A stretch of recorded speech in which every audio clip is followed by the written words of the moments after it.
নারায়ে তাকবীর, আল্লাহু আকবার, নারায়ে রিসালাত, ইয়া রাসূলুল্লাহ। মহাওলি খাজা বাবা ফরিদপুরি জিন্দাবাদ। মহাপবিত্র বিশ্ব উরুস শরীফ 2025 জিন্দাবাদ। হযরত খাজা বাবা ফরিদপুরি কুদ্দিসাসে রুহুল আজিজ সাহেব, তিনি তার জীবদ্দশায় তিনার পীর হযরত শাহ সুফি খাজা এনায়েতপুরি কুদ্দিসাসে রুহুল আজিজ সাহেবের পাক আত্মায় সোয়াব রেসানের উদ্দেশ্যে পৃথিবীর অন্যতম এক বৃহৎ ইসলামী সম্মেলন মহাপবিত্র বিশ্ব উরুস শরীফের আয়োজন করতেন, যা এখনও প্রবাহমান। এই মহাপবিত্র বিশ্ব উরুস শরীফকে বলা হয় বিশ্বের দ্বিতীয় বৃহত্তম ধর্মীয় সম্মেলন। যারা বিশ্ব জাকের মঞ্জিল দরবার শরীফে উরুস শরীফে কখনো গিয়েছেন, একমাত্র তারাই তার প্রমাণ পেয়েছেন। বিশ্বের দ্বিতীয় বৃহৎ এই ধর্মীয় সম্মেলন মহাপবিত্র বিশ্ব উরুস শরীফের আয়োজন সারা বছরব্যাপী বিশ্ব জাকের মঞ্জিল পাক দরবার শরীফ আট্রসিতে চলতে থাকে, যেখানে কোটি কোটি মানুষের মেহমানদারির সুব্যবস্থা করা হয় এই বিশ্ব উরুস শরীফে। উত্তরবঙ্গ থেকে নদীপথে ভাদ্র মাসের শেষ এবং আশ্বিন মাসের প্রথম দিকে লক্ষ লক্ষ বাঁশের খেদমত নিয়ে জাকের ভাইয়েরা নদী পথে বাঁশের ভুর বেঁধে বিশ্ব জাকের মঞ্জিল আট্রসিতে হাজির হন। প্রতি বছরের ন্যায় এবারও বিশ্ব উরুস শরীফ 2025 সালকে কেন্দ্র করে জাকের ভাইয়েরা উত্তরবঙ্গ থেকে হাজারো বাঁশের ভুর নিয়ে বিশ্ব জাকের মঞ্জিল আট্রসি পাক দরবার শরীফের দিকে রওনা হয়েছেন।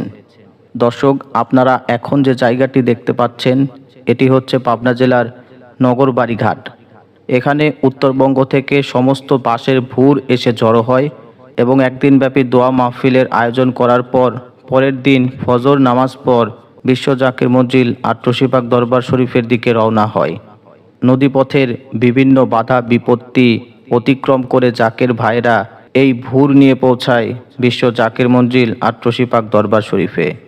যতদিন না এই বাঁশের ভুর নিয়ে তিনারা দরবার শরীফে পৌঁছান, ততদিন পর্যন্ত জাকের ভাইরা বাঁশের ভুরেই অবস্থান করেন।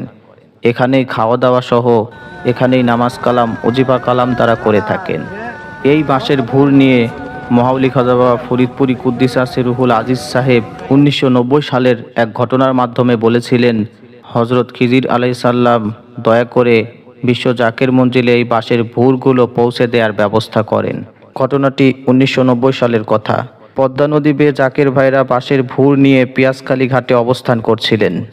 নদীতে পানির স্তর কমে যাওয়ায় এত বড় বাঁশের ভুর নিয়ে খালের ভিতর দিয়ে দরবার শরীফের নিকটে আসা সম্ভব হচ্ছিল না।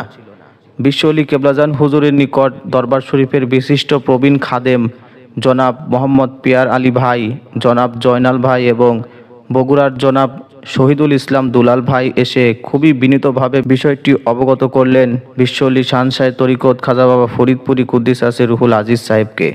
হযরত পীর কেবলাজান হুজুর তিনাদেরকে বললেন, বাবারা, হযরত খিজির আলাইহিস সালামের সাথে এই মিসকিনের কথা হয়েছে, তিনি এই খেদমত দরবার শরীফে পৌঁছে দেওয়ার ব্যবস্থা করবেন।